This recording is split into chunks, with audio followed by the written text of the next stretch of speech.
ബഹുമാനപ്പെട്ട കണ്ണിയത്ത് ഉസ്താദ് കേടായി വാരുന്ന പാർട്ടി അവർക്ക് മുസ്ലിം സമൂഹത്തിനെ ഭിന്നിപ്പിക്കലല്ലാത്ത ഒരു പണിയില്ല.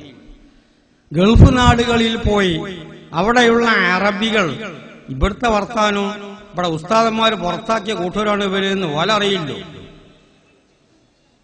അപ്പം അവിടൊക്കെ പോയിട്ട് വലിയ വലിയ അറബികളിൽ നിന്ന് പണം വാങ്ങി പള്ളിയെടുക്കാൻ, അവരൊക്കെ മുസ്ലിമീങ്ങൾക്ക് നിസ്കരിക്കാൻ, അത് പ്രകാരം മുസ്ലിമീങ്ങൾക്ക് പള്ളിയില്ലാത്ത സ്ഥലങ്ങളിൽ പള്ളിയെടുത്ത് കൊടുക്കാൻ അല്ലാഹുവിന്റെ വജീനെ വിചാരിച്ചു കൊടുക്കണം.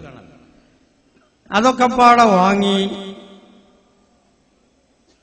ഒരാവശ്യമില്ലാത്ത മുസ്ലിമീങ്ങളുടെ കെട്ടിപ്പടുത്ത ഓരോ മഹല്ലത്തിന്റെയും പള്ളിയും മഖ്ബറയുള്ളതിന്റെ നേരെ മുമ്പിൽ പള്ളി.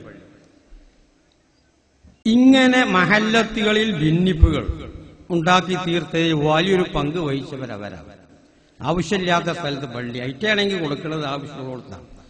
എന്നിട്ടൊരു പേരും AP പള്ളി, അറബി പള്ളിയാണത്. ഇയാളത് വാങ്ങിക്കൊടുന്നതിന് കമ്മീഷനും വാങ്ങിയെന്ന് മാത്രമേ ഉള്ളൂ. പേര് അറബി പള്ളി. സാധാരണ പേര് പറഞ്ഞതിന് പത്തൊരു ബന്ധം മതിയല്ലോ. നമ്മളിപ്പൊരു വൈക്ക് പോകുമ്പോ ഒരു കൊട വായ്പ വാങ്ങുകയാണെങ്കിൽ എന്റെ കുട എടുത്താളീന്ന് പറയും. കാര്യം ഓന്റെ കുട അല്ല, എന്നാലും ശരി, അങ്ങനെ പറച്ചിലങ്ങനെ തന്നെ ഓന്റെ കുട എന്ന് പറയും. എന്നമാതിരി ഇയാൾ വെച്ചിട്ട് ബന്ധം ഉണ്ടായതുകൊണ്ട് ഏപ്പിന്റെ പള്ളിയാന്ന് പറയും. പക്ഷെ ആ മിക്ക ഭാഗത്തുള്ള പള്ളികളും ആവശ്യമില്ലാത്ത സ്ഥലത്ത് മുസ്ലിമീങ്ങൾക്കുള്ള മഹല്ലത്തിൽ ഭിന്നിപ്പുണ്ടാക്കാൻ ആണതൊക്കെ ശ്രമിച്ചത്. അത് പ്രകാരം തന്നെ ഇവിടെ മദ്രസ നടത്തുന്ന പല കക്ഷിയുണ്ട്. ദക്ഷിണക്കാരുണ്ട്, അത് പ്രകാരം തന്നെ സംസ്ഥാനക്കാരുണ്ട്.